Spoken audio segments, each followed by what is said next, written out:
ఓం తత్సదు. శ్రీ గురుభ్యో నమః. ప్రేమించటం వేరు, లొంగిపోవడం వేరు అంటున్నాడు క్షేమేంద్ర మహాకవి తాను రచించిన చారుచర్య శతక వాంగ్మయం ద్వారా. స్త్రీజితో న భవేద్ధీమాన్ గాఢరాగవశీకృతః పుత్రశోకాద్ దశరథో జీవం జాయాజితాత్యజత్. ఈ శ్లోకమునకు గురుదేవులు ఆంధ్ర వ్యాస ఏలూరిపాటి అనంతరామయ్య గారు చేసిన చింతబద్ధమైన పద్యానువాదం ఇది. ఎంతలోతు ప్రేమయేయున్న మేధావి స్త్రీకి లొంగియుంట చేటు తెచ్చు, పెండ్లమునకు లొంగి వీడను ప్రాణముల్ దశరథేశుడాత్మ తనయువగను.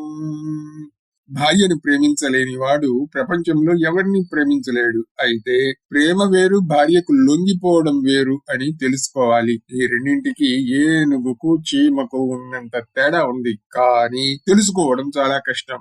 ఇది అని తెలుసుకోవడం కష్టం. దాన్ని తెలుసుకోవడంలోనే దాంపత్య విజయం ఆధారపడి ఉంటుంది.